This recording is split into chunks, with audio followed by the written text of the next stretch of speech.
कहते हैं इंसान भूखा रह सकता है, थका रह सकता है, टूट सकता है, लेकिन अगर उसके ईगो पर चोट लग जाए तो वो कर बैठता है जिसकी उसने कभी कल्पना भी नहीं की होती। ईगो कोई छोटी सी चीज नहीं है, ये वही अदृश्य दीवार है जो इंसान को ऊपर भी उठा सकती है और जमीन पर भी पटक सकती है। जब किसी इंसान के ईगो पर बात आती है तब मामला सिर्फ मैं और तुम का नहीं रहता, तब मामला बन जाता है मैं गलत कैसे हो सकता हूँ। यहीं से असली कहानी शुरू होती है। ईगो पर चोट लगने के बाद इंसान सबसे पहले सुनना बंद कर देता है। उसे सच नहीं चाहिए होता, उसे सिर्फ अपनी जीत चाहिए होती है, चाहे सामने वाला कितना ही सही क्यों ना हो। ईगो कहता है झुकना मतलब हारना, और इसी डर में इंसान रिश्ते तोड़ देता है, सालों की मेहनत मिटा देता है और कभी कभी अपनी पूरी जिंदगी का रास्ता बदल देता है।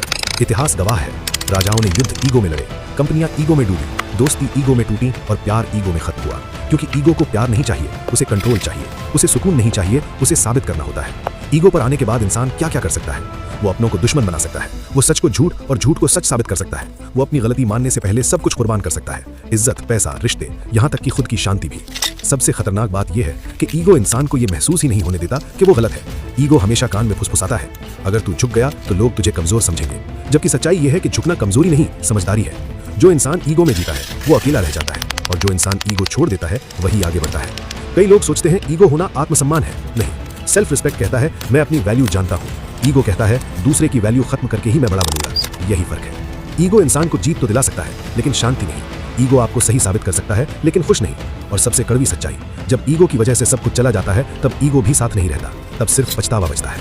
इसलिए जिंदगी में सबसे बड़ा संघर्ष बाहर की दुनिया से नहीं, अपने ईगो से होता है। जो इंसान अपने ईगो को काबू में कर लेता है वही असली विजेता होता है, क्योंकि दुनिया को जीतना आसान है, खुद को जीतना सबसे मुश्किल। अगर आज किसी बात पर ईगो आ रहा है तो एक पल रुककर खुद से पूछो, मैं सही साबित होना चाहता हूँ या खुश? क्योंकि अक्सर ईगो हमें सही बना देता है और खुशी हमसे छीन लेता है।